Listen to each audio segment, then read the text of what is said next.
Então, hoje é com muita alegria que nós estamos abrindo o mês de outubro, que é um mês de celebração aqui no Meimei Coquitlam.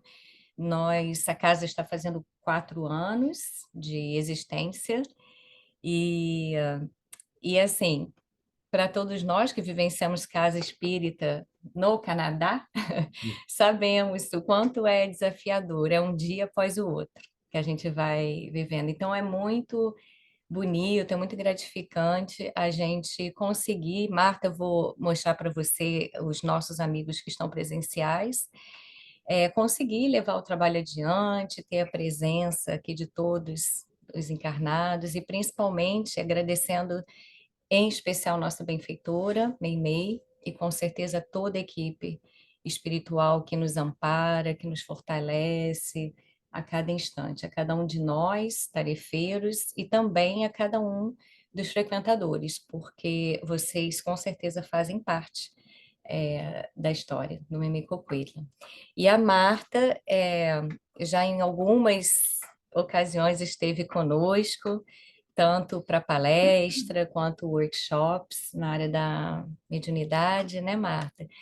E então foi com muito carinho que nós fizemos o convite e ela aceitou para estar conosco aqui hoje, abrindo esse mês falando sobre Allan Kardec, o codificador, falando sobre doutrina espírita. Marta, aqui, ó, aqui estão os nossos companheiros para me receber. Você está com o microfone no mudo É, ainda. Pronto. um abraço para todos vocês. Então, só lembrando, né, a todos nós aqui presentes e também quem está participando virtualmente, a Marta vai fazer uma exposição de 45 minutos a 60. E aí veja se tudo bem para você dessa forma, Marta. Eu sei que geralmente é como, né, você Tá bom, prefere. tá tranquilo. Não, eu Depois, prefiro que vocês parem, porque fica no celular às vezes, tá. E não aí, fica aí. passando a exposição, a gente abre para as perguntas, tá? Perguntas e Tá comentários ótimo. de quem está nos acompanhando virtualmente e os amigos aqui presencialmente, com certeza. Obrigada. Vou passar então a palavra para Carol, que vai fazer a leitura da página inicial, seguida da prece. Obrigada. Bom, não, Boa noite a todos aí presencialmente. Boa noite, Marta, querida. é mais. Mais uma vez aqui conosco. Boa noite a todos que estão online também. Eu vou fazer então a leitura do Fonte Viva, psicografia de Chico Xavier pelo Espírito Emmanuel. É o item 79, sigamos a paz. Busca a paz e siga. 1 Pedro, capítulo 3, versículo 11. Há muita gente que busca a paz, raras pessoas, porém, tentam segui-la. Companheiros existem que desejam a tranquilidade por todos os meios e suspiram por ela, situando-a em diversas posições da vida. Contudo, expulsam-na de si mesmos, tão logo lhes confere o Senhor as dádivas solicitadas. Esse pede a fortuna material, acreditando seja portadora da paz ambicionada. Todavia, com o aparecimento do dinheiro farto, tortura-se em 1000 problemas por não saber distribuir, ajudar, administrar e gastar com simplicidade. Outro roga a bênção do casamento, mas quando o céu lhe a concede, não sabe ser irmão da companheira que o pai lhe confiou, perdendo-se em exasperações de toda sorte. Outro ainda reclama títulos especiais de confiança em expressiva tarefa de utilidade pública, mas vendo-se honrado com a popularidade e com a expectativa de muitos, repele as bênçãos do trabalho e recua espaforido. Paz não é indolência do corpo, é saúde e alegria do espírito. Se é verdade que toda criatura busca, a seu modo, é imperioso reconhecer, no entanto, que a paz legítima resulta do equilíbrio entre os nossos desejos e os propósitos do Senhor, na posição em que nos encontramos. Recebido o trabalho que a confiança celeste nos permite efetuar, é imprescindível saibamos usar a oportunidade em favor de nossa elevação e aprimoramento. Disse Pedro: busque a paz e siga. Todavia, não existe tranquilidade real sem Cristo em nós, dentro de qualquer situação que estejamos situados, e a fórmula de integração da nossa alma com Jesus é invariável. Negue cada um a si mesmo, tome a sua cruz e siga-me. Sem essa adaptação do nosso esforço de aprendizes humanos ao impulso renovador do Mestre Divino, ao invés de paz, teremos sempre renovada guerra dentro do coração.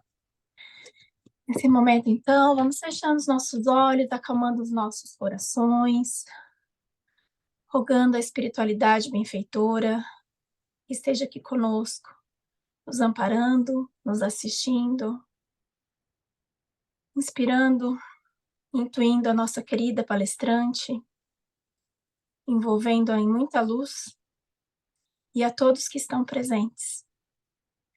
Nosso Mestre Jesus, agradecemos por esta oportunidade que nos dá de estarmos aqui hoje reunidos em seu nome, para mais compreender todos os seus exemplos e ensinamentos, que possamos seguir a cada dia a luz e o caminho melhor dentro de nós mesmos. Que assim seja, graças a Deus. Marta, é com você. Muito obrigada. Tá, Carol, obrigada. Obrigada a você. É um prazer ouvi-la. Então, nós vamos começar, queridos irmãos, queridas irmãs. É uma honra estar com vocês hoje. Uma honra dupla, tripla.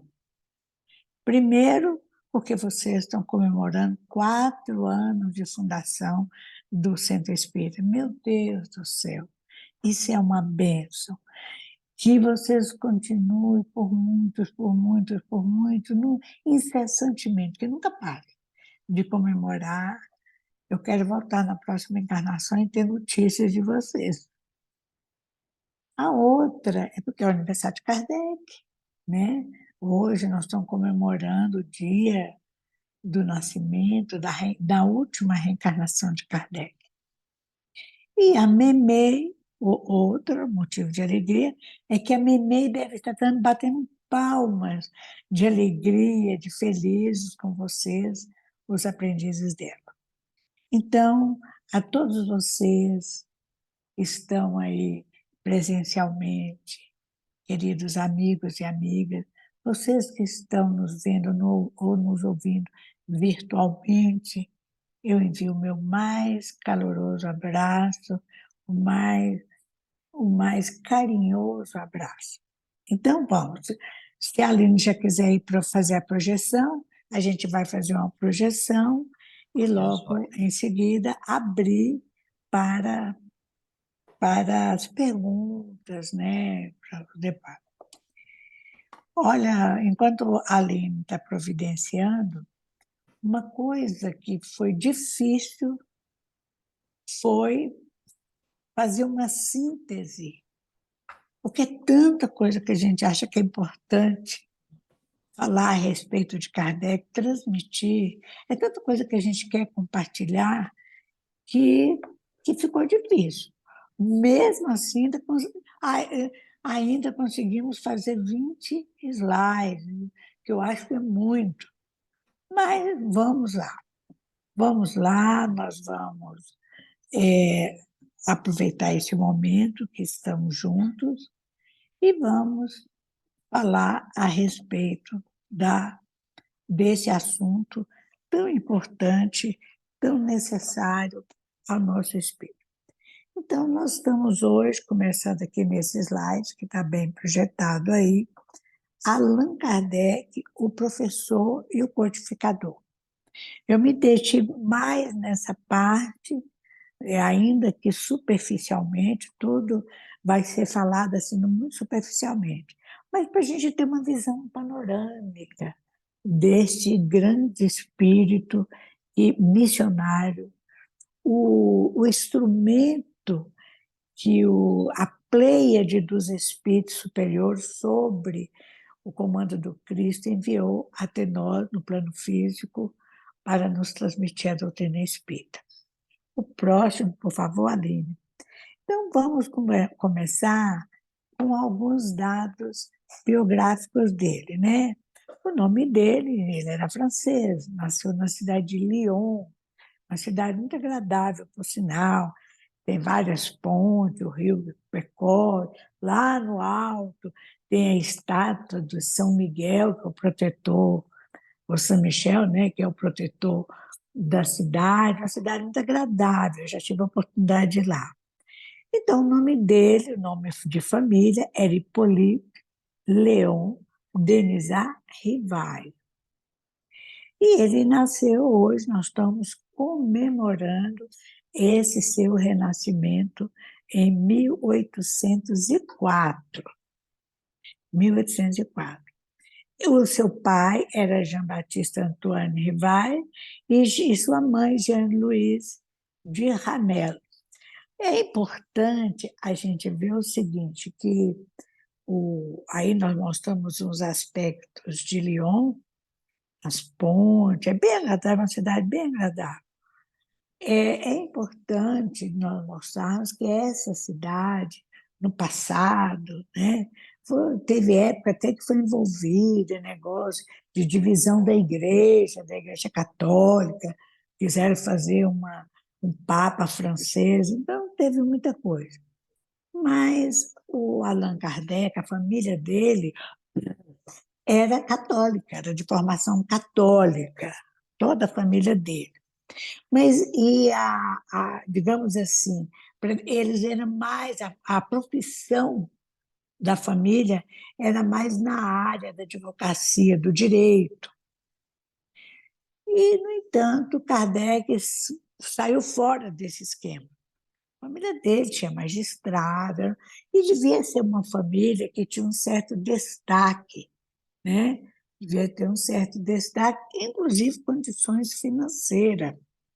E como a gente vai ver no próximo slide, né? Ele ainda muito criança, 10 anos de idade, ele foi estudar na Suíça, no Instituto Pestalozzi, em Verdun, ou em Verdun. Tá? Uma hora se fala em Verdun, outra hora fala em Verdun. Agora você vê, ele morava na França, lá mais centro-sul. Ele, com 10 anos de idade, 10 anos é uma criança. Ele era como as coisas funcionavam naquela época. Então, depois de mesmo sendo Lyon uma cidade tão próxima, de passado famoso, historicamente, culturalmente falando, ele foi encaminhado para o Instituto Verdun, na Suíça. E esse instituto, como a gente vê, ainda existe ele hoje, tem lá, é um castelo, o Castelo de Verdun. Esse grande pedagogo, grande educador, Pestalozzi. E ele ficava internado, ficava morando lá, né? E longe da família, de tudo. Naquela época não era tão fácil se deslocar. E ele foi uma felicidade na vida do codificador futuro e codificador do Espiritismo, ele ter ido, ter contato com um educador tão brilhante que referia aos seus alunos como seus amigos, não como alunos, mas como seus amigos. Então, a gente vê que ele ficou lá todo o resto da infância, a adolescência, e só adulto é que ele veio sair. E nesse Instituto de Verdun, esse Instituto de Pestalozzi, estudavam também para ler as pessoas da nobreza, as pessoas que tinham recursos financeiros, né? Era o centro de referência. E uma coisa que era importante destacar, quando a gente se debruça, e aqui a gente não vai poder falar muito, é que quando a gente se debruça sobre o método utilizado pelo Pestalozzi de professor ser amigo dos alunos, dos alunos terem liberdade de sair, de entrar, não ser aquela disciplina rígida, como, por exemplo, existia, era muito comum nas escolas britânicas, da Inglaterra, era uma rigidez, era uma severidade. Então, isso é importante destacar, que uma outra coisa que era inovadora, quer dizer, não só esse relacionamento mestre-aluno, mais afetivo, mais de amigo, não de cátedra, de distância, mas havia uma coisa que era muito interessante. E os ensinamentos dele eram muito voltados para a prática. Não havia só a teoria, claro que havia uma teoria, mas, por exemplo, sobretudo nos estudos de ciências, você vai falar sobre uma planta, sobre a classificação de uma planta, a família, o gênero, a espécie, as diferenças, as diferenças, vamos dizer assim, anatômicas, que distinguem uma planta da outra, e, inclusive, os seus efeitos. O professor saía com os alunos pelos arredores, pelo campo. Então, colhia aquelas plantas e os alunos aprendiam a classificar.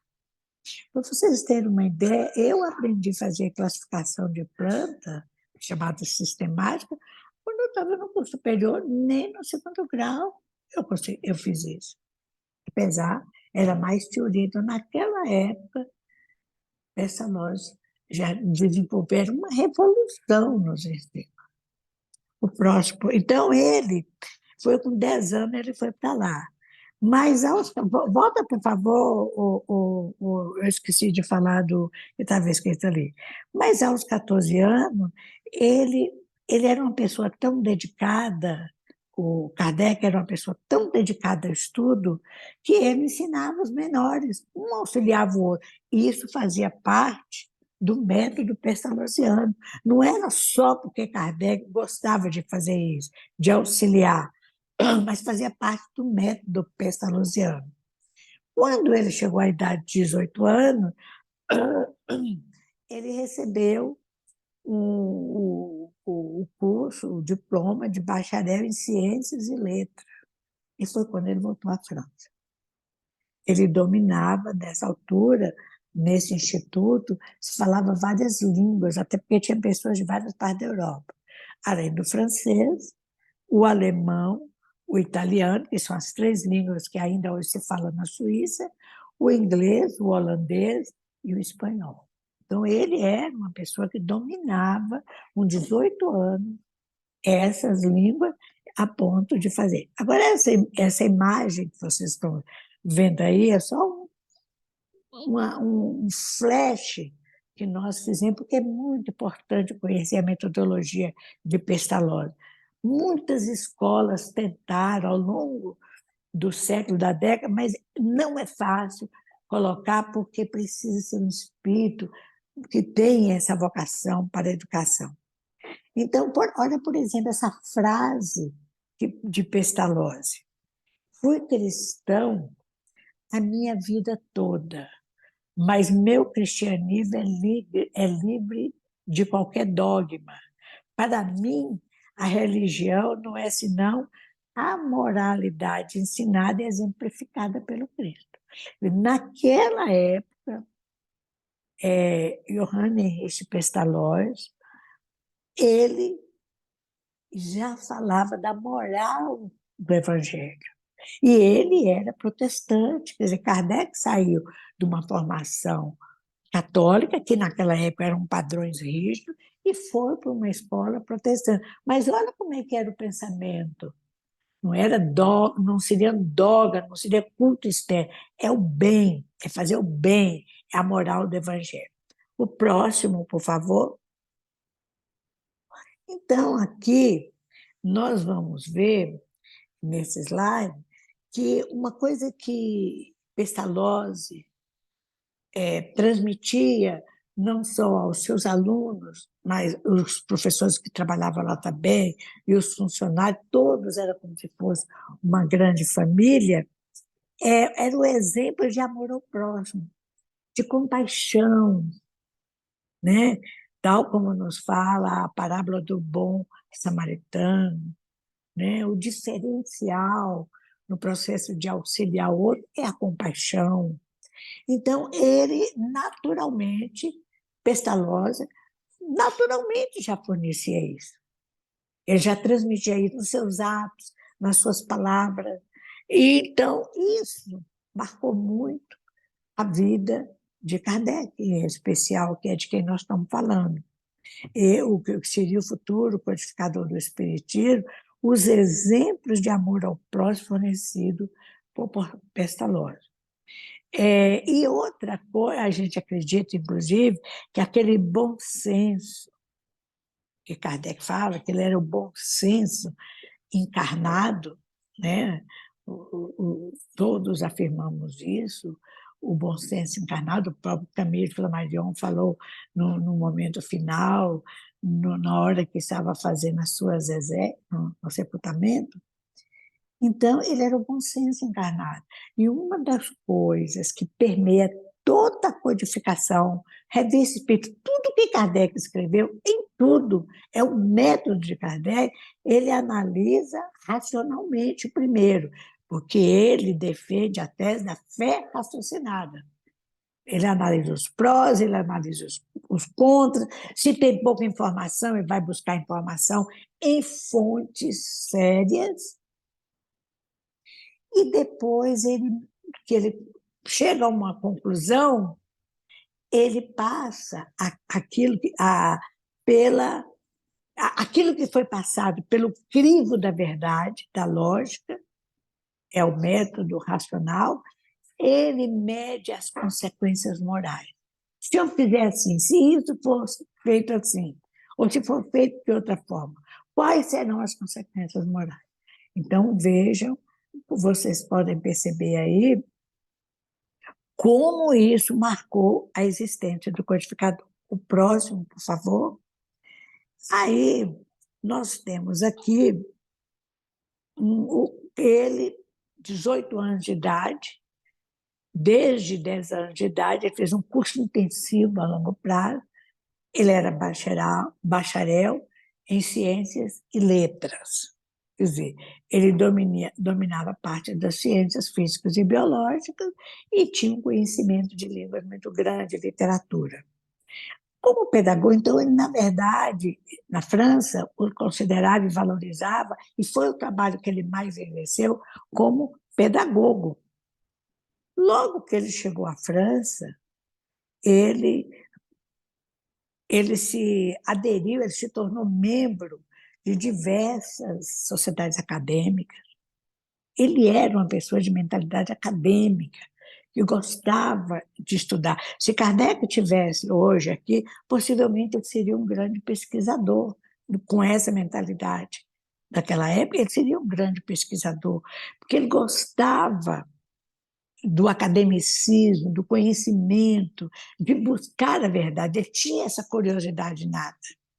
Ele chegou a publicar alguns livros, 9 livros pedagógicos, livros de educação, que era amplamente utilizado não só na França, mas fora da França, e ele tentou utilizar o método pestalozziano, adaptado à realidade do país que ele nasceu e vivia, que era a França. Uma coisa que ele mais trabalhou na vida dele foi a democratização do ensino público, como tem hoje na França ainda. O ensino é gratuito, quer dizer, tem as escolas particulares em todos os níveis, mas essa democratização do ensino público, isso é muito importante, que permite que as pessoas destituídas de recursos materiais, as pessoas pobres, todas as pessoas tenham acesso ao estudo. Isso é muito importante. Eu quero que perceba que era uma pessoa jovem. Nessa altura aí, uns 20, talvez, no máximo, uns 20 e poucos anos, com essa cabeça. Em 1832, ele nasceu em 1904. Em 1832, 1804. Em 1832, ele casou com Amélie Boudet.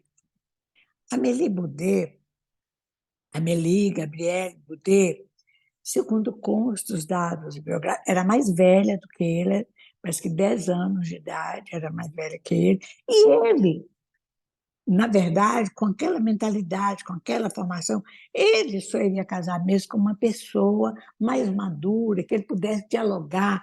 Ela também era professora de letras, mas naquela época chamava Belas Artes, da pintura, da escultura e música também, instrumento. Então, mas a Amélie Boudet, ela era uma pessoa de recurso, ela era de família rica.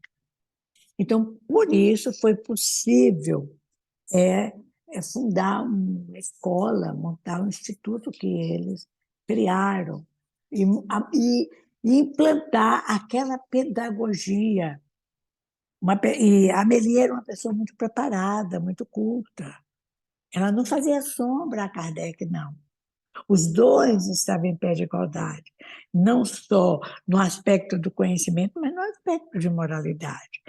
E ela publicou também livros, Contos Primaveris, Noções de Desenho, e aquelas coisas básicas para a profissão que ela exercia. O próximo, por favor. Então, nós vamos ver que em 1825, né?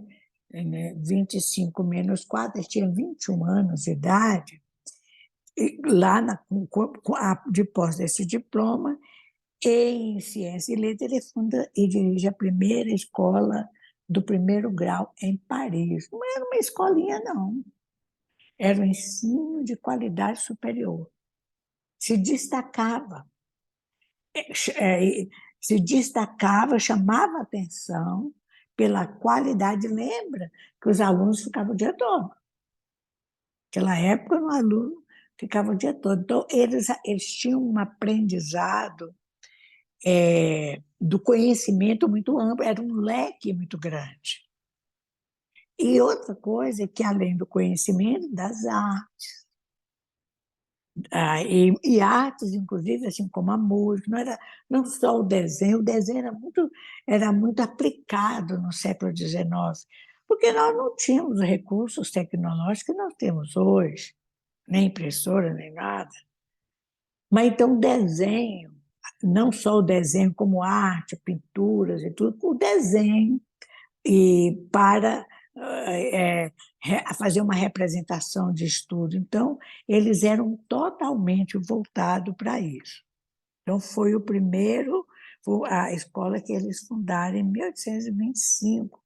Kardec tinha 21 anos de idade e a sua esposa, 31.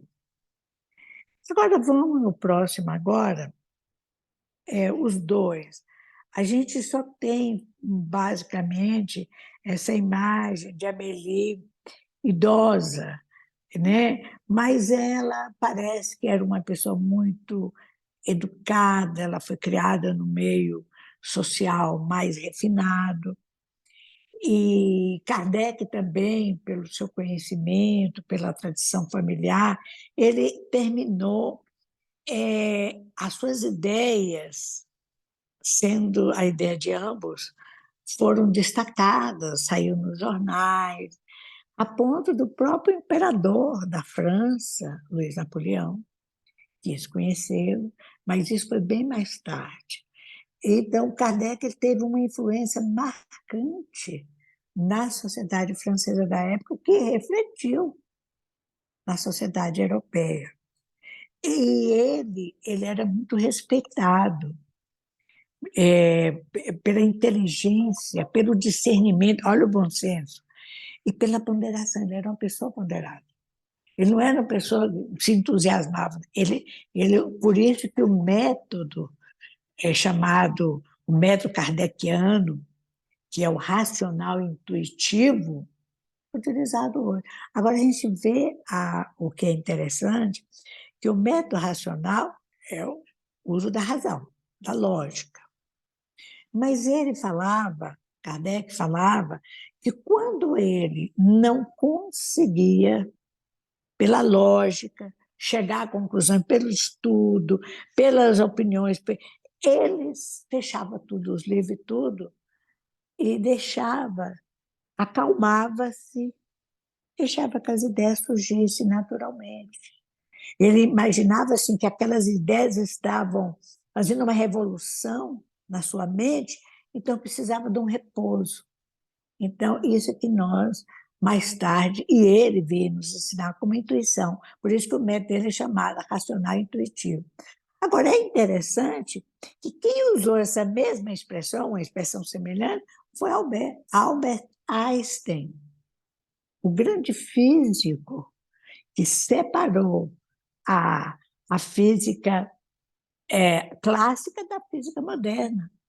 Ele era um homem racional, ele era um físico, vivia com cálculo na cabeça, mas ele, nas suas biografias, ele falava que quando a mente dele estava saturada de fórmula, de estudo, de raciocínios lógicos, ele se acomodava, ficava quieto, parado, procurava sair para um parque, uma coisa assim, ou ficar em casa, e as ideias vinham, as ideias chegavam. Então, esse era um método que Kardec já vinha, quer dizer, nós sabemos que a intuição é transmitida por alguém, por um espírito, por um benfeitor, principalmente. Então, com a Amélie, eles formaram esse grande instituto, e uma coisa que é importante, eu fiz questão de destacar aí no slide, é que aquelas pessoas que queriam estudar, queriam que os filhos estudassem e não podiam pagar, eles aceitavam, eles bancavam.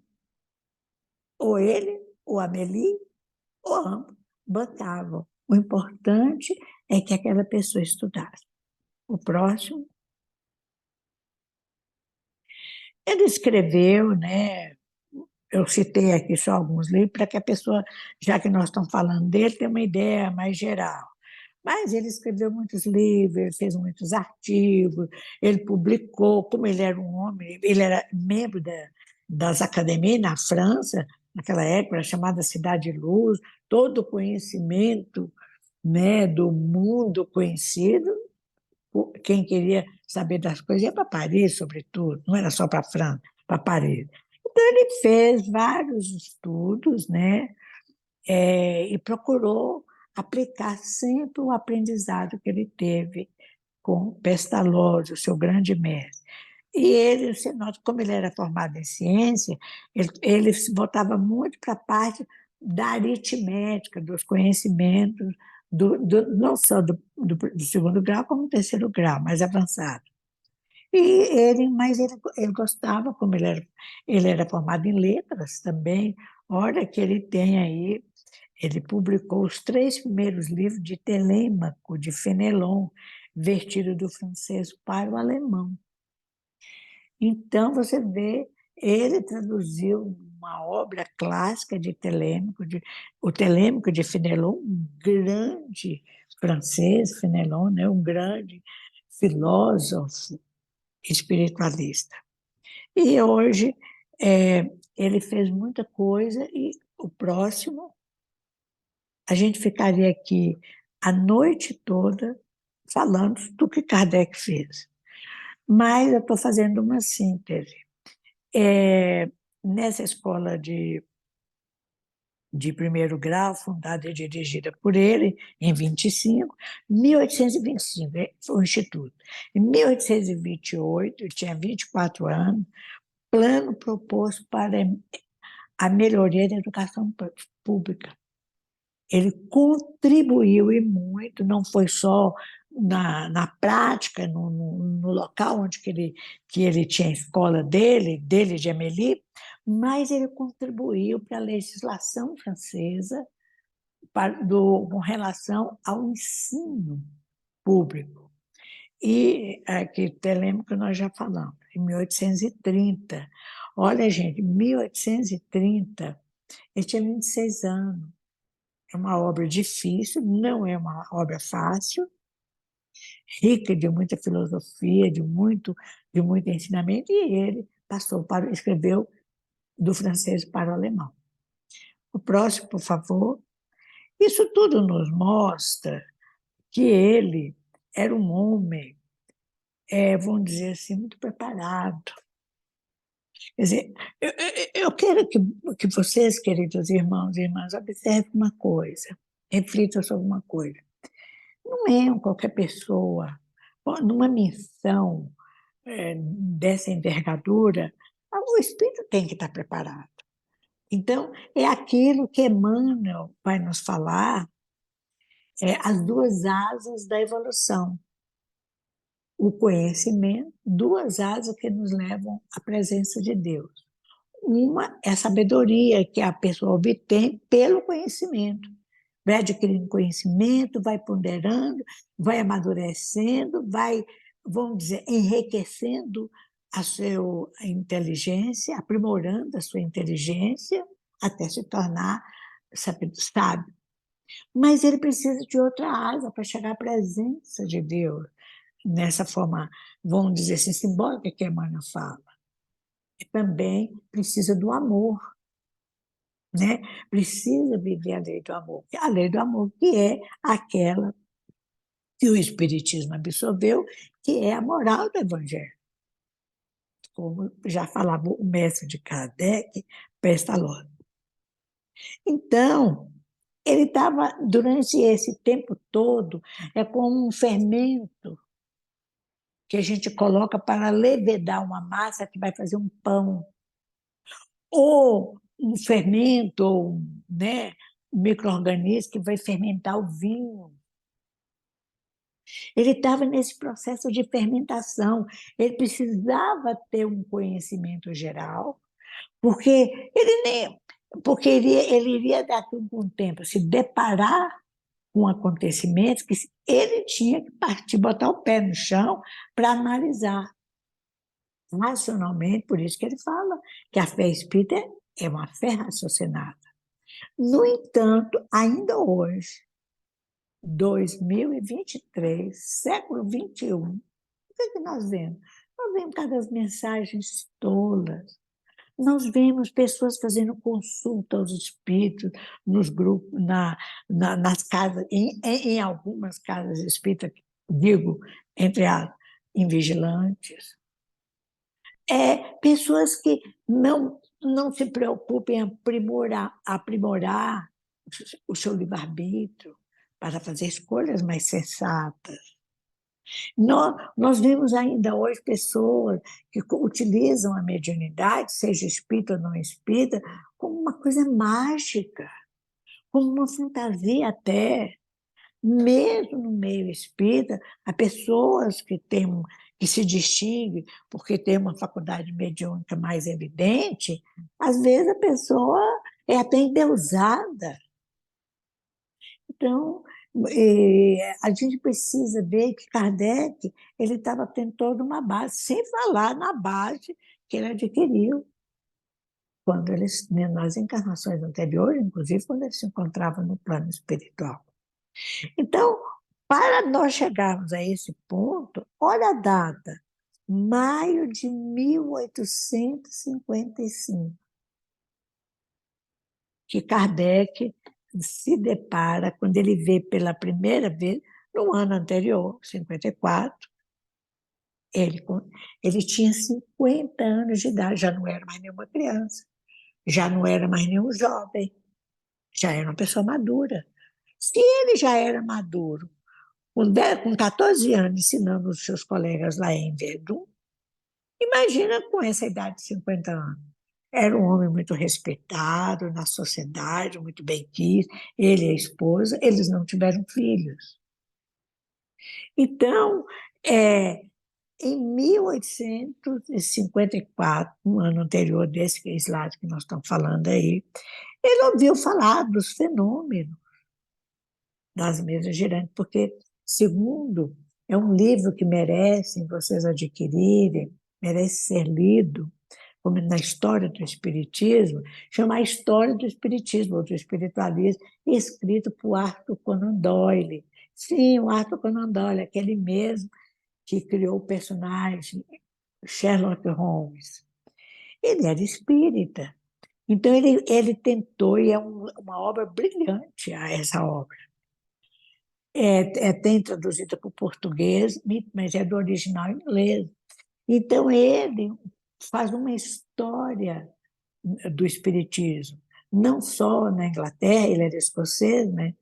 né? Não só na Inglaterra, mas ele fala dos Estados Unidos, quando começaram os fenômenos, muito antes, né, de chegar à França, essa la table tournante, a mesa girante, muito antes disso, quase 10 anos antes, estava acontecendo as coisas nos Estados Unidos, né, acontecia aqui, as irmãs Fox, nós só sabemos das irmãs Fox, mas teve o que Conan Doyle fala é que foi uma organização, uma invasão organizada, porque de repente o mundo foi invadido por fenômenos mediúnicos. E não era fenômeno mediúnico simples, não. Esse negócio da mesa girante aí, la table tournante, era um dos mais simples. É que já estava tendo algum domínio da metodologia usada pelos espíritos. Mas nós temos um livro publicado pela FEB, que é outro livro que merece ser lido ao lado desse da História do Espiritualismo do Conan Doyle, é um livro, As Mesas Girantes e o Espiritismo, do Zeus Van Tuyl. Nós fizemos alguns slides citando. Então, As Mesas Girantes e o Espiritismo, Zeus, ele era filho foi presidente da FEB, o Zeus foi para Paris e ficou quase 2 anos lá, pesquisando. Ele dominava o francês muito bem, ficava na biblioteca, vendo documentos, ficou morando lá. E depois ele escreveu esse livro, As Meias Girantes Espiritistas. Mas é um livro agradabilíssimo para ler, porque tem cada caso que a gente até ri. Por exemplo, naquela época, o Conan Doyle chama da invasão organizada, por exemplo, na invasão organizada, a gente vê que as pessoas saíam para passear. Naquela época não tinha televisão, né? Não tinha nada. Então, saía para um passeio no parque, por ali. Quando voltava, onde ele não via as mesas, a mesa da sala, as cadeiras. Onde é que estão as mesas? Onde é que estão as cadeiras? Eles ficavam achando que algum ladrão, as mesas estavam presas no teto, cadeira presa no teto. Você já pensou? Ainda hoje, a gente chegar na casa da gente, cadê a mesa aqui da minha sala? Depois olhar para o teto e ver que a mesa está lá em cima, presa no teto, ou as cadeiras, e muitas vezes os objetos, jarra e flor, rodando assim pelo ar. Tem um caso interessante com uma família estava uma época muito fria, e ele na sala, conversando, e com a lareira ligada. Naquela época era lareira. Então, de repente, saiu uma língua de fogo daquelas toras de madeira que estavam queimando, vinha e chegava até próximo do nariz daquela família que estava sentada ali no sofá. As pessoas ficavam duras, viravam estátua, nem mexia. Depois voltava. É um dos exemplos, só por uma ilustração. Então, foi isso em 55, 54, ele já sabia, com 50 anos de idade, uns amigos dele, um magnetizador, o seu Fortier, o Carlotti, que era... O Fortier era um grande magnetizador, né? Ele transmitia passe, na metodologia de Mesmer. Mas falou dele, que as mesas viravam e falava tudo. E depois veio o senhor Carlotti, um grande amigo dele, que o Carlotti foi uma pessoa que iniciou as primeiras perguntas, para perguntar aos espíritos. Até que Kardec, em 55, foi convencido a ir.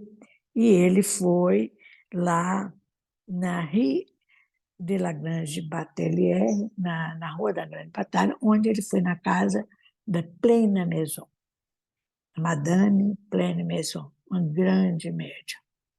Então, aí o senhor Carlotti falou para ele que as mesas pensavam, que as mesas... Ele falou assim, e Kardec, lógico, com aquele raciocínio lógico dele, uma mesa pensar, tá certo.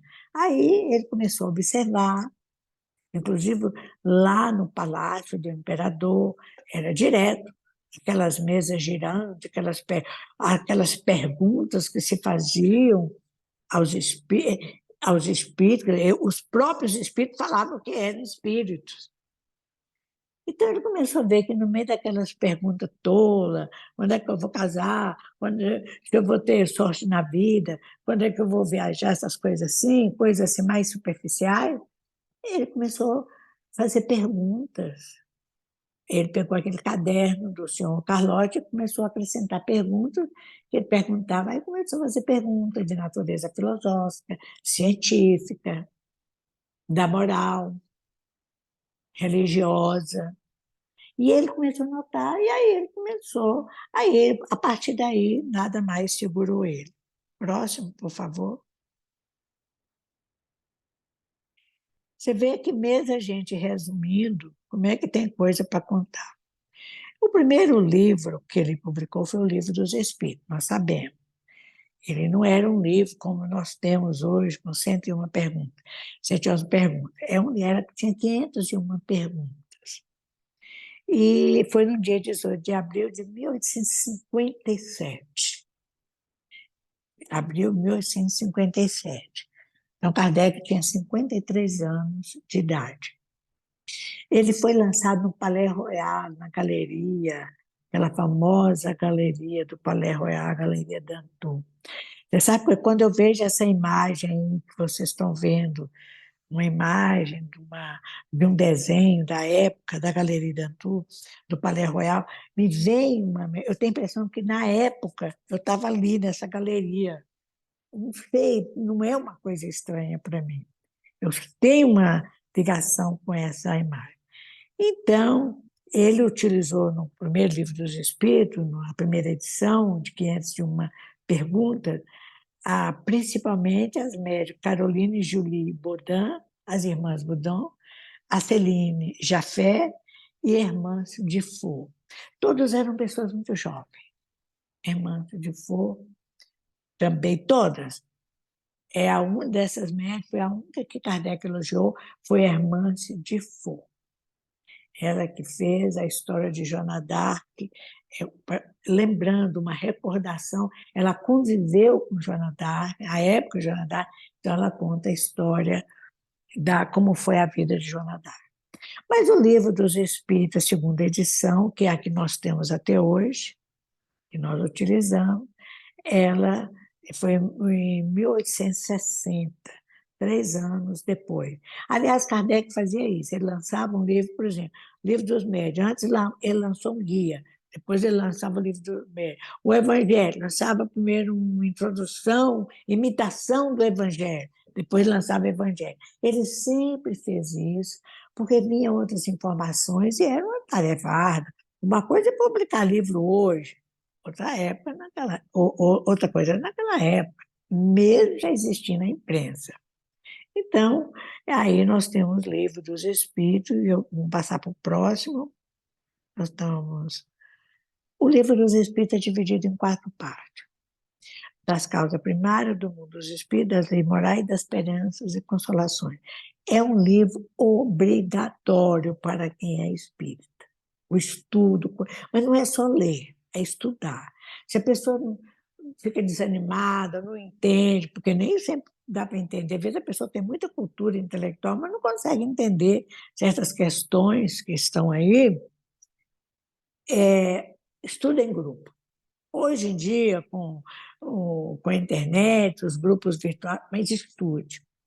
E uma coisa que é importante, que eu gostaria de destacar, que antes dessas 4 partes, Kardec faz uma introdução, tem os prolegômenos, o que representa a parreira e a uva, o espiritismo, muito linda.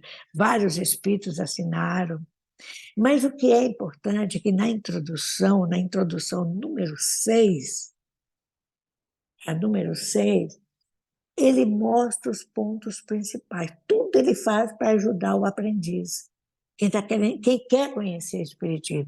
Que antes da gente vivenciar, a gente tem que saber o que a gente vai vivenciar.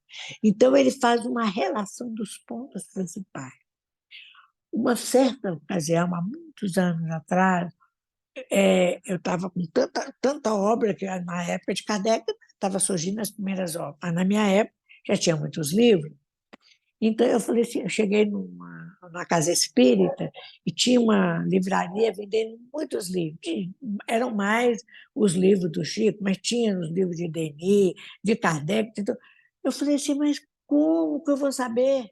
Como é que eu vou dominar isso? Para ler tudo isso, eu vou levar muito tempo.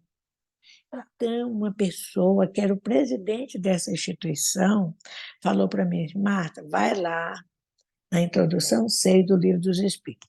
Ele foi na prateleira, pegou o livro e me mostrou. Domina esses pontos, os pontos principais da doutrina espírita. Se você dominar esses pontos principais, você conhece o Espiritismo. Você conhece. Vivenciar é outra história. Então, ele dividiu em 4 partes. Então, essas coisas são detalhes importantes. Vocês que são um centro novo, um centro espírita que está comemorando 4 anos. O próximo, por favor.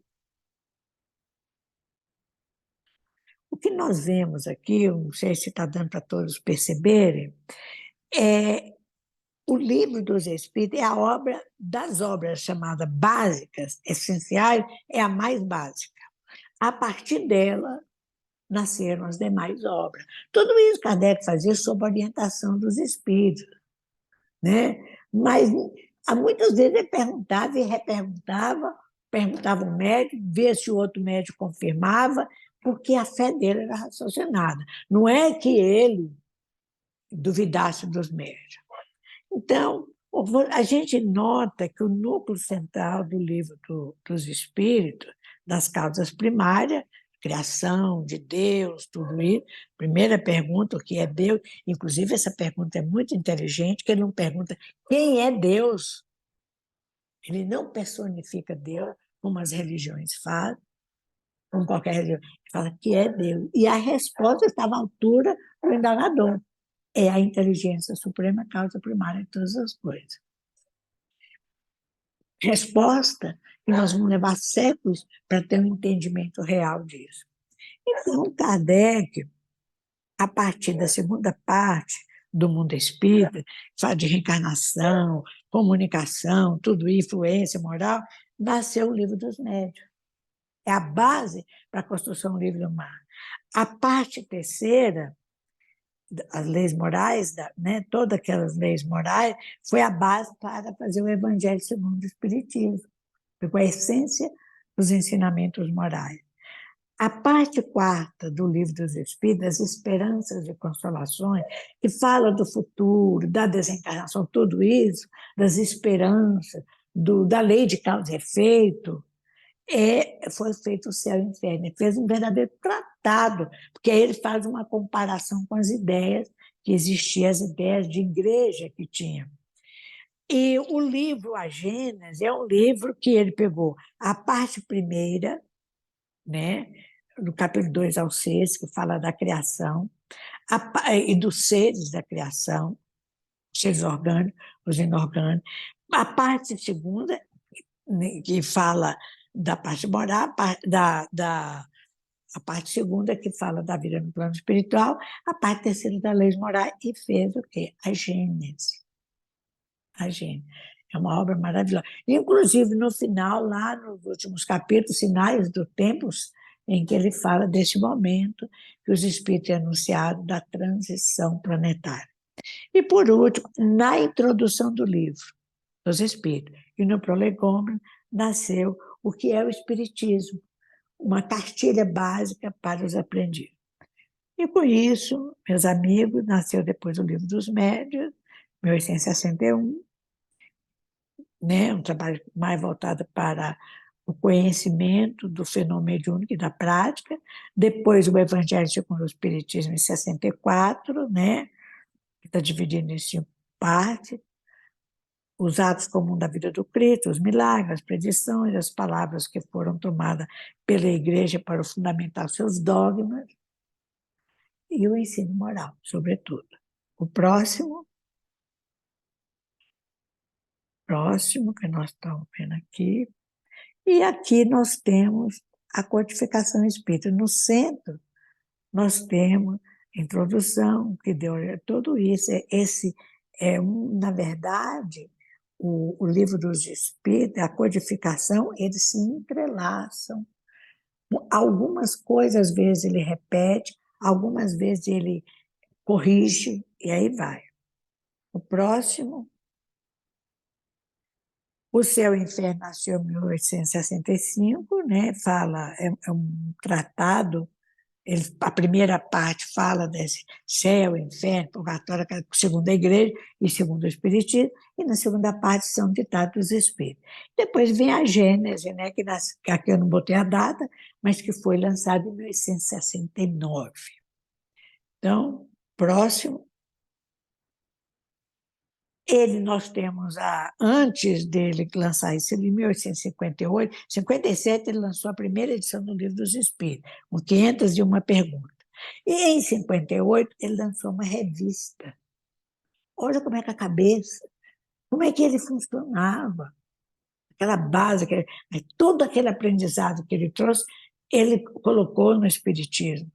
Então, a revista Espírita vamos dizer, era o campo de trabalho, era onde ele testava o que os leitores falavam, a repercussão. Foi um instrumento de divulgação da doutrina espírita, mas também um processo de avaliação do trabalho.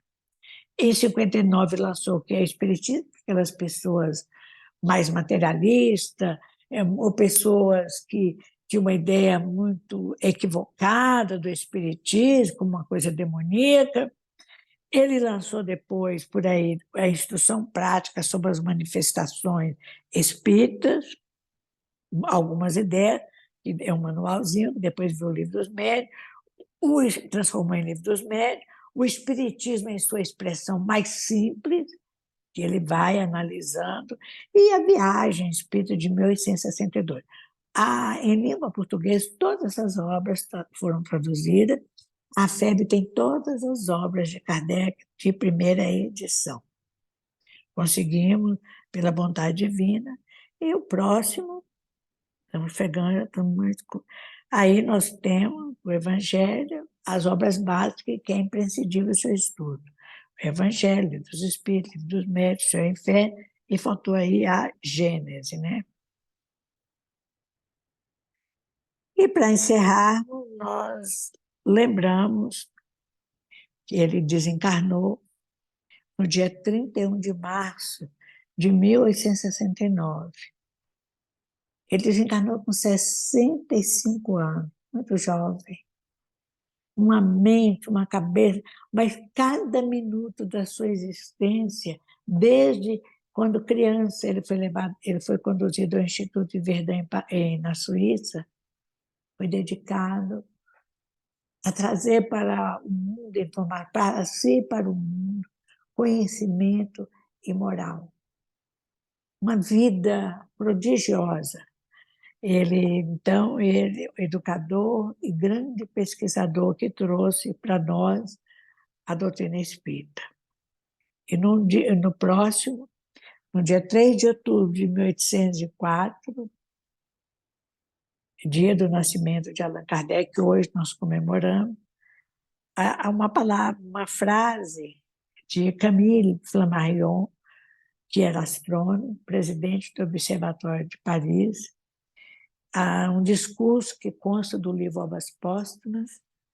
Ele diz: Allan Kardec era o que eu chamarei simplesmente o bom senso encarnado. E com isso só temos muito que agradecer ao Kardec.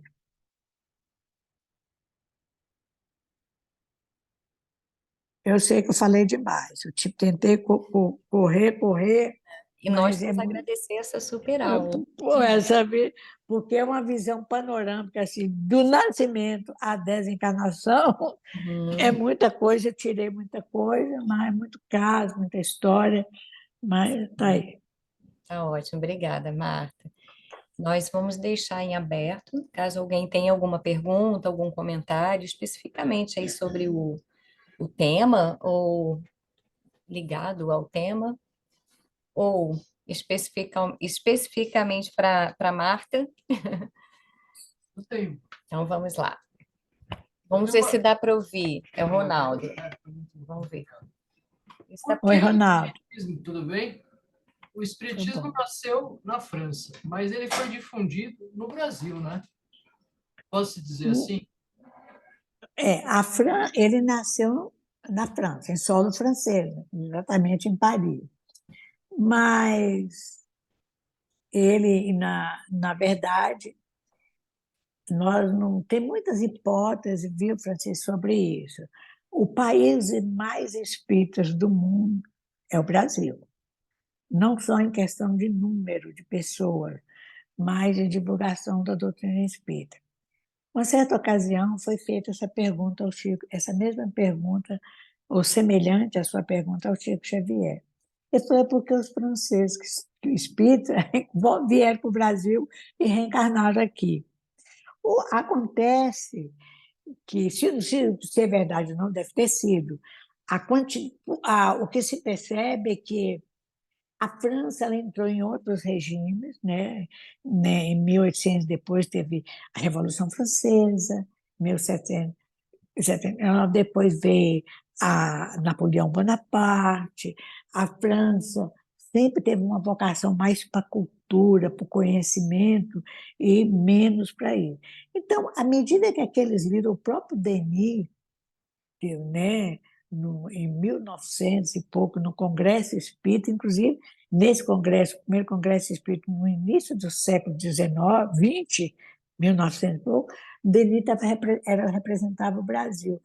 Ele via, ele via que o espiritismo estava acabando na França, porque eles não seguiam aqueles padrões das igrejas, com pagamento de dízimo, com as pessoas sustentarem, de como sustenta o pastor, sustenta um padre, mantém. Não, hoje uma pessoa para ser padre, ela quer ser padre, ela vai para ser aceita, passar pelo seminário e tudo, mas a herança familiar, se tem um imóvel, se tem uma herança, se tem dinheiro, vai tudo para a igreja.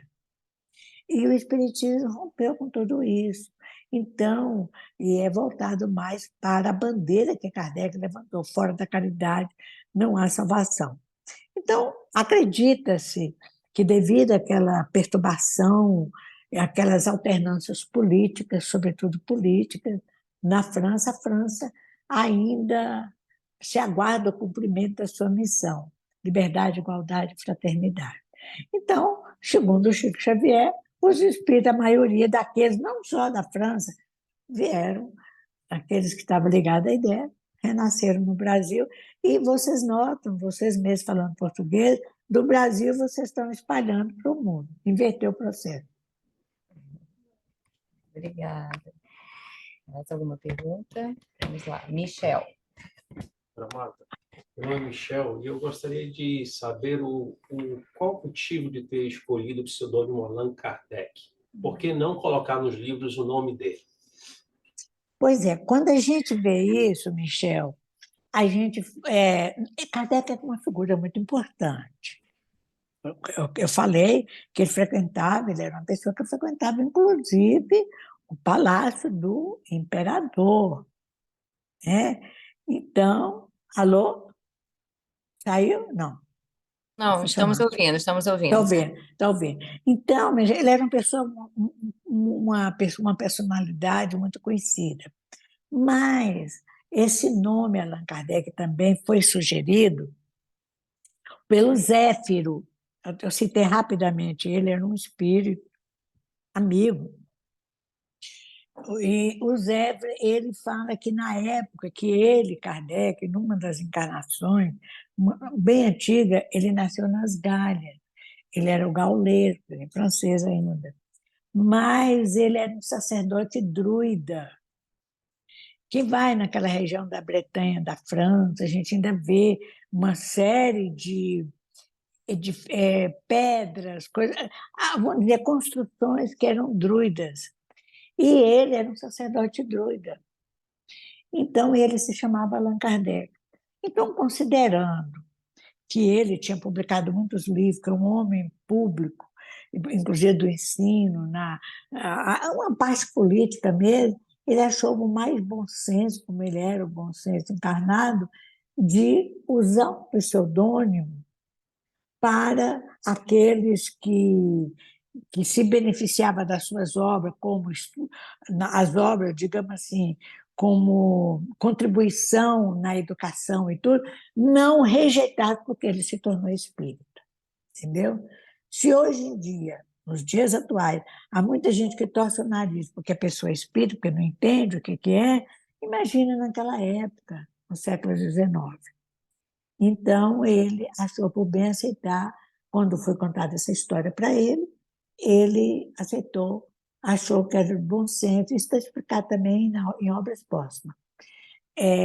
Escrever o nome dele, Allan Kardec, que ele, de uma certa maneira, ele abria mão daquela personalidade encarnada. É como aconteceu com Saulo e Paulo de Tarso.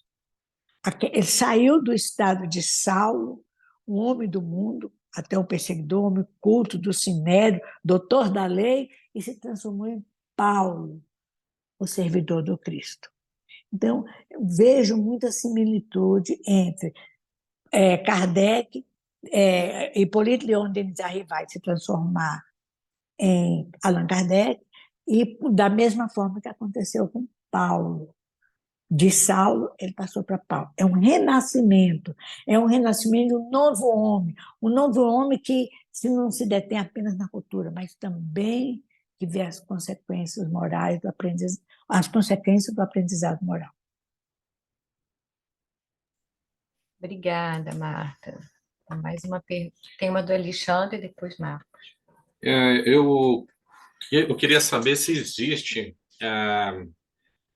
em algum lugar, talvez na França, os manuscritos que geraram todos esses livros, se eles ainda existem, onde que eles estão guardados, se existem, se existe alguma tipo de museu com as coisas de pessoais de Kardec ou da esposa dele, que possa ser visitado, aprendido, visto.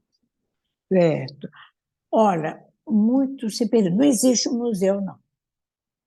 Mas muita coisa se perdeu. Nós temos um brasileiro, Canuto Abreu, ele morou na França, ele residiu. Então, quando houve aquela invasão nazista, dos nazistas, que saía destruindo tudo, ele conseguiu recuperar muita coisa. Primeira edição, manuscrito exatamente não, mas primeiras edições e alguma coisa.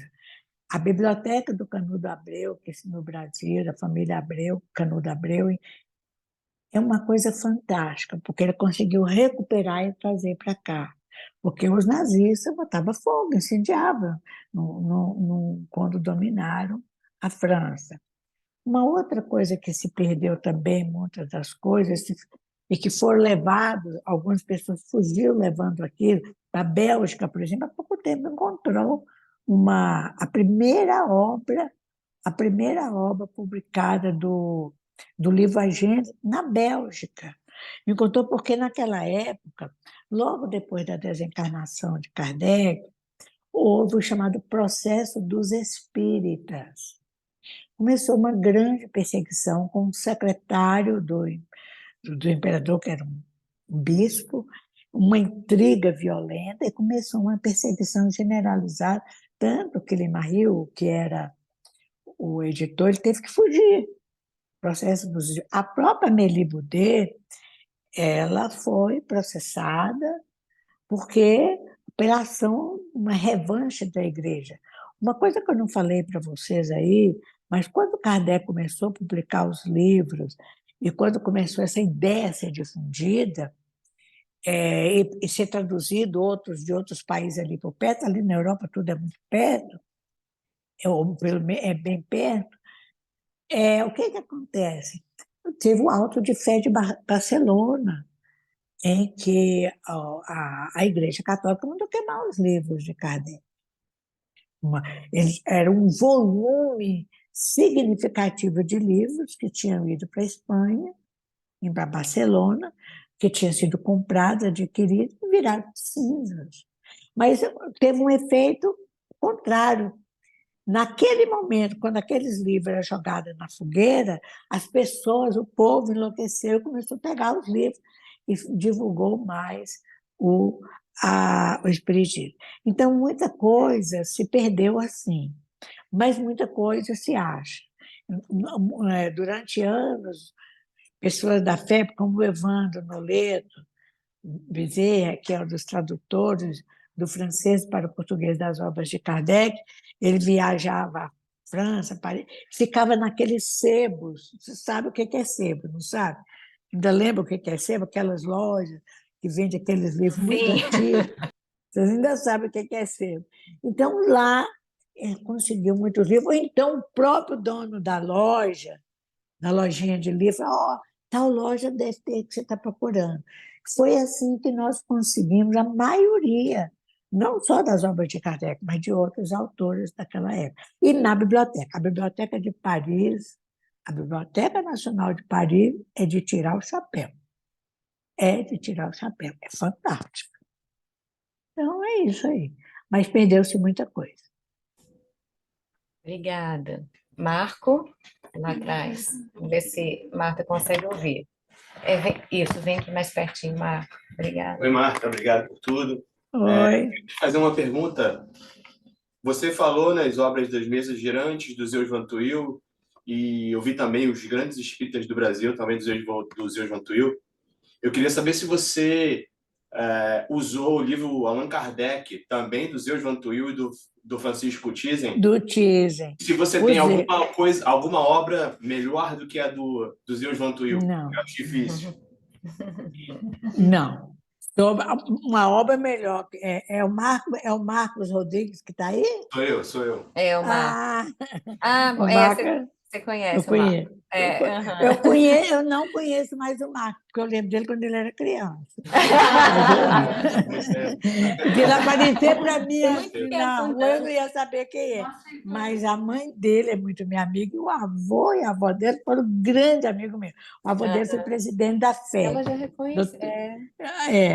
Então, o avô dele foi, mas olha, vocês querem conhecer a história do Espiritismo? História assim, precisa, fidedigna, séria, não acrescentou nenhuma história da cabeça. Essas obras que o Marcos acabou de citar. Nós temos as mesas girantes do Espiritismo do Zeus Van Tuyl. O Zeus era uma personalidade fantástica. Uma vez eu falei, Zeus, que pena que você não pode fazer transplante de cérebro, que eu queria pegar um pouco do seu cérebro para mim. Ele era um arquivo vivo e dominava muito o francês. Não falei, quando ele escreveu As Mesas Girantes, ele foi para Paris, viveu lá. E depois o Thyssen, que foi presidente da FEB, depois do Francisco Thyssen, o outro presidente foi o avô do Marcos. Então, doutor Giovanni. Então, o Thyssen e o Zeus e o Thyssen fizeram um livro em 3 volumes, Allan Kardec. Muita coisa, inclusive o título, Allan Kardec, o professor e o codificador, eu tirei do livro. É uma viagem que você faz, tem muitas informações, muitos detalhes, porque eles viveram, pesquisaram, se debruçaram. E também os grandes espíritas do Brasil, que é uma obra mais complementar.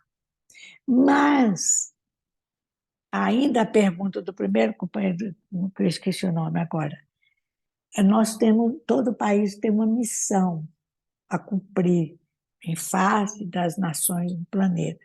E a do Brasil será levar o Espiritismo à luz do Evangelho de Jesus. Está no livro Brasil, Coração do Mundo, Pátria do Evangelho. Obrigada, Marta. Mais alguma pergunta? Eu tenho uma. Marta, Kardec falou sobre a importância do estudo, você tocou nesse ponto. Você pode falar um pouquinho mais sobre a importância do estudo em grupo? Olha, muitas vezes a gente não consegue estudar sozinho. Eu me lembro que meu pai, talvez por morar no interior, muito poucas pessoas espíritas, basicamente era a nossa família, ele estudava muito sozinho, mas ele chamava os filhos, na reunião do Evangelho lá, tinha que saber. Mas casa espírita, como nos fala o Espírito Emmanuel, não é só um hospital para acolher os sofredores, encarnados ou desencarnados. Não é só uma oficina de trabalho, onde que a gente aprende a colocar em prática a caridade para com o próximo. Mesmo que essa caridade no início se revele na forma de beneficência. Vocês no início falando dos agasalhos aí, isso é a oficina, mas é uma oficina de trabalho da formação da criança, do jovem, formação moral e intelectual, aprimoramento da inteligência, da criança, do jovem, do adulto. Então, é também uma escola, como ele fala. Então, a gente vendo que hospital, oficina, escola, é um tripé que sustenta a casa espírita. Mesmo a pessoa que gosta, por exemplo, da prática mediúnica, eu quero ir para o grupo mediúnico. Tudo bem, ela vai, mas ela deve conhecer a doutrina espírita. Até para poder, o médium é intérprete, para poder filtrar melhor as informações que vêm do plano espiritual. Porque tem muito espírita aí que não é confiável, a maioria. Nós estamos com a maioria, assim. Então, nós temos que filtrar. Nossa fé é raciocinar. Se a pessoa gosta mais desse trabalho com a criança, por exemplo, de cuidar da criança de forma... Então, vá, mas ela tem que conhecer a doutrina. Porque hoje em dia, sobretudo, que está havendo uma diversidade de autista, tantas manifestações, assim que a pessoa precisa conhecer um pouco mais. Não é para ser doutor no espiritismo. Não é para chegar lá, fazer uma palestra, mas para ele mesmo aprender a se virar na vida, falando de uma maneira mais popular, para que nós possamos, com esses ensinamentos, nós começarmos a refletir para onde os nossos passos estão nos conduzindo. Então, a Casa Espírita oferece todas essas oportunidades, mas o estudo é importante para que a gente não adoeça outra vez, ou que a gente faça uma prevenção de uma enfermidade. O estudo permite que nós, ao exercer nosso trabalho na oficina espírita, a gente faça com qualidade, com fraternidade, com solidariedade, tudo aí. Então, o estudo é a base. A gente não estuda sozinho, vamos estudar em grupo, vamos fazer um grupo, nem que seja um grupo, uma dupla de duas, mas vamos estudar. Vamos criar um roteiro. Eu sugeria, para conhecer mais a doutrina espírita, que aprendesse a dominar aquelas principais ideias que Kardec colocou na introdução 6 do Livro dos Espíritos. O dia que souber aquele ali bem, está ótimo. Conhecemos a doutrina espírita. Excelente, obrigada. Mais alguma pergunta? Eu tenho. Pessoal do virtual, vamos lá, Karina. Enquanto isso, o pessoal do virtual vai pensando. Oi, Marta. Oi, Karina. Fala, minha linda. Além do estudo, que a gente sabe que é muito importante, como você citou, e de vez em quando a gente fala aqui também no estudo do Livro dos Espíritos, o que é que a gente pode fazer para colocar no dia a dia, para praticar no dia a dia o que a gente precisa para se moralizar mais?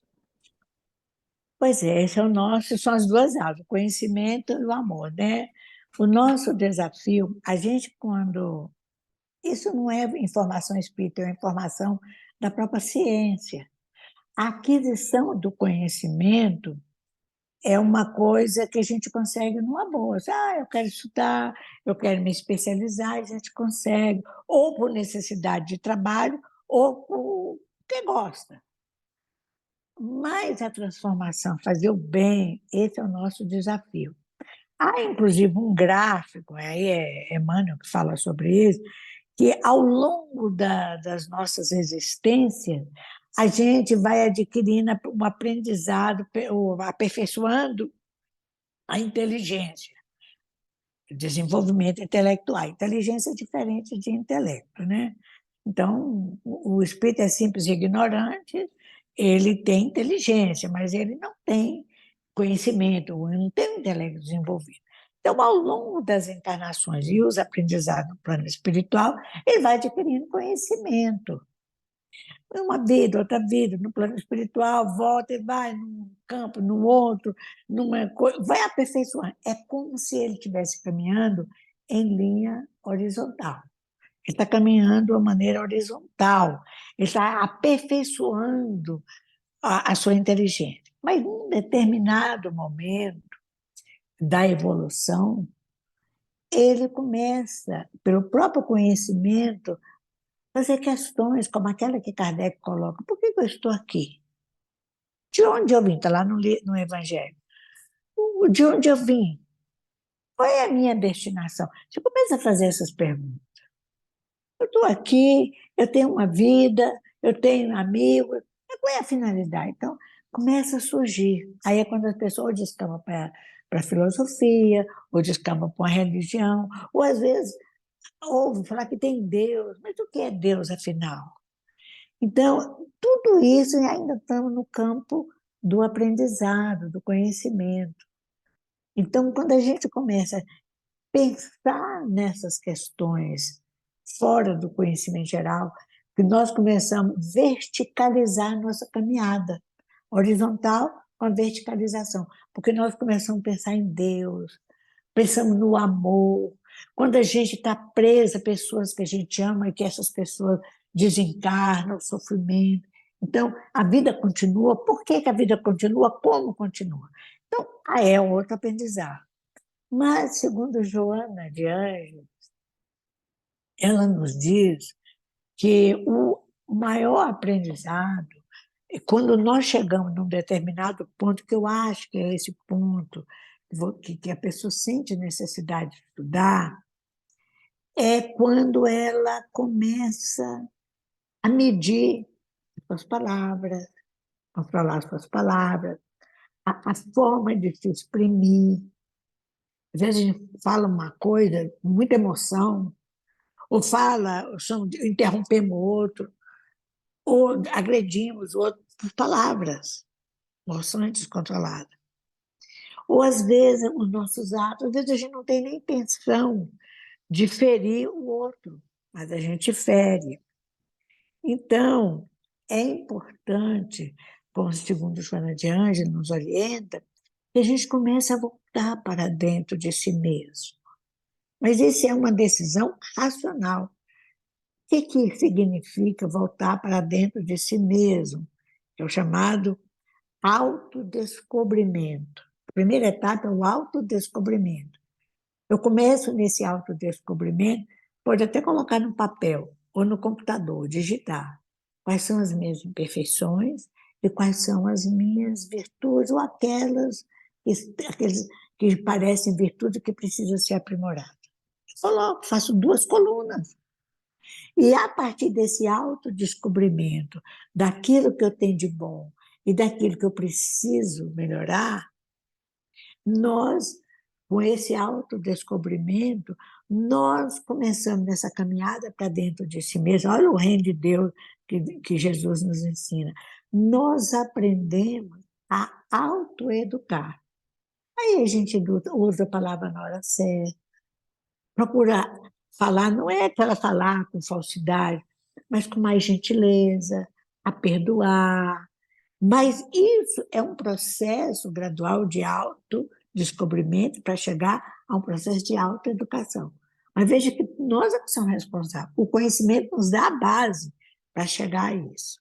Mas é o exercício diário que parece que quando a gente resolve seguir esse caminho, aí que nós somos desafiados. Mas é mais ou menos isso. Uma coisa que eu gostaria de dizer é que quando a gente fala em estudo, o estudo pode ser muito agradável. A gente pode fazer um estudo mais breve, a gente pode fazer um estudo mais alegre, mais participativo, utilizando, inclusive, a dialética socrática, da conversa, do diálogo. É muito mais proveitoso. É isso aí que eu no momento me ocorre. Obrigada, Marta. Nós temos 5 minutinhos. Eu vou só ler aqui uma pergunta da Elaine. Daí, Marta, se você puder dar uma resposta e já finalizar com a nossa oração final.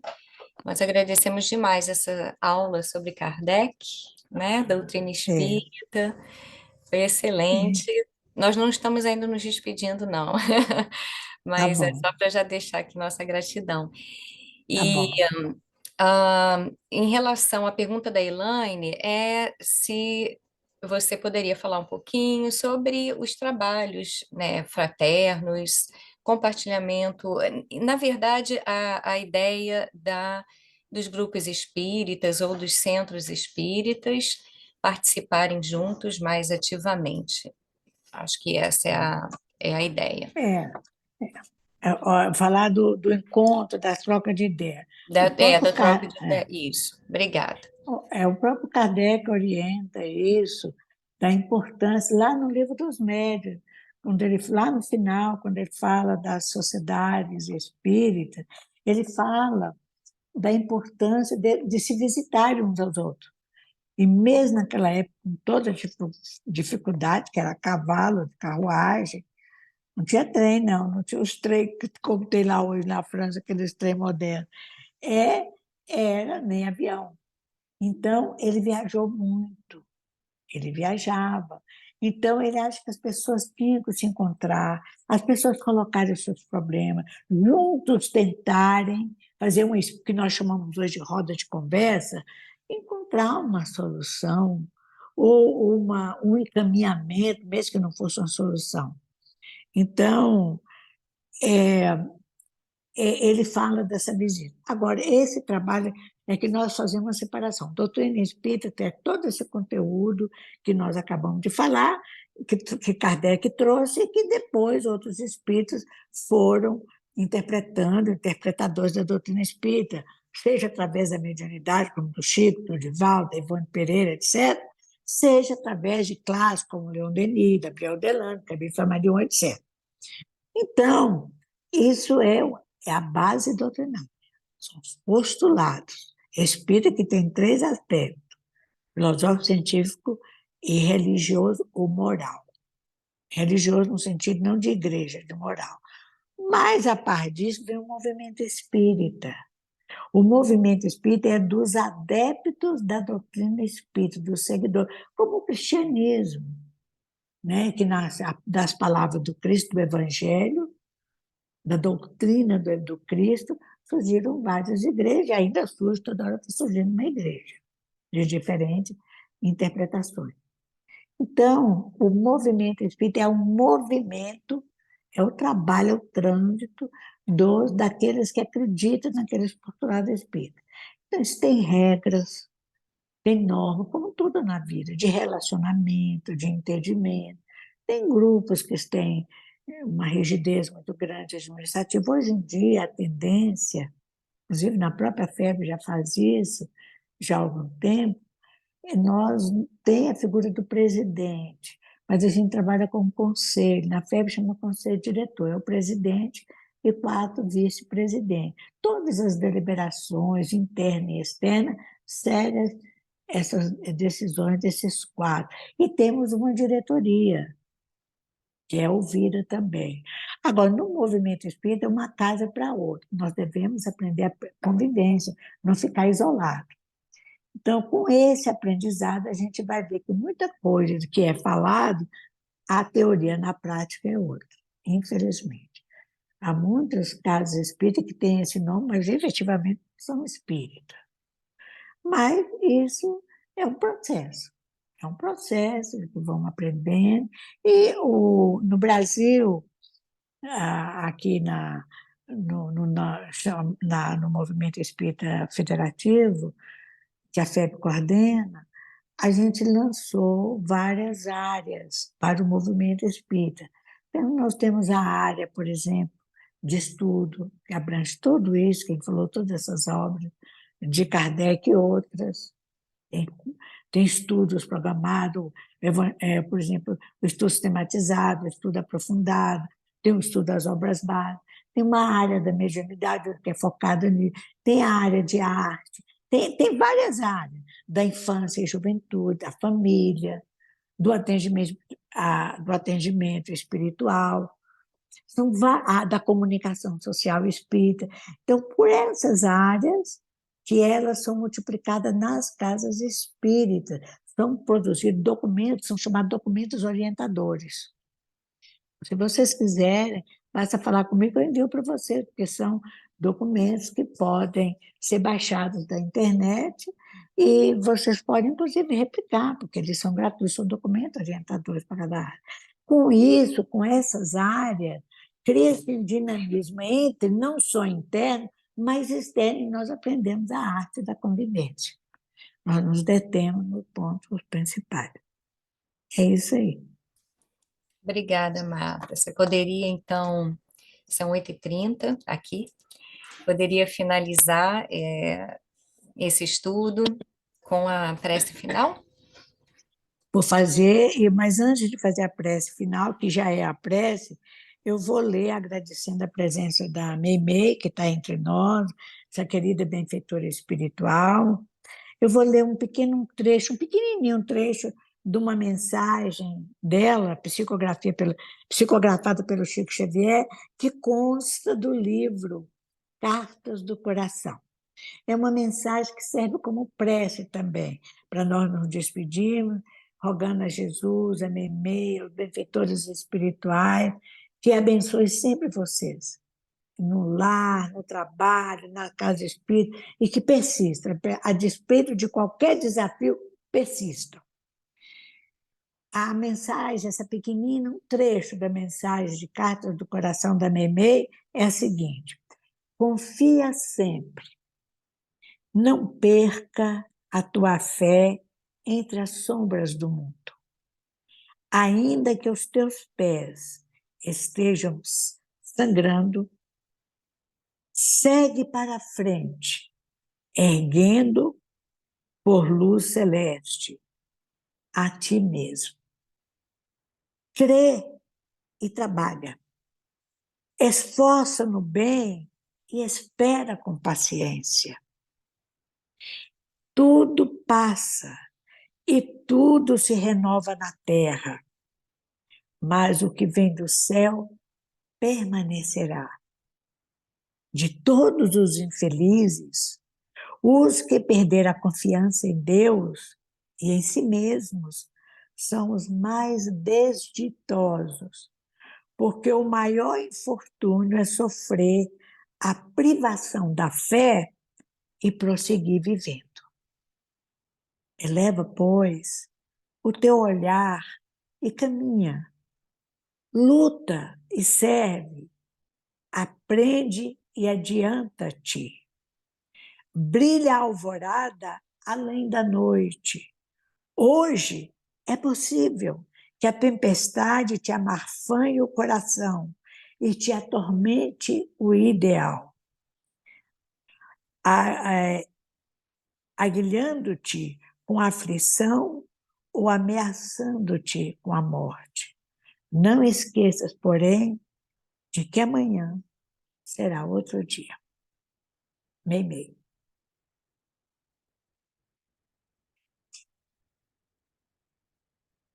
Com isso,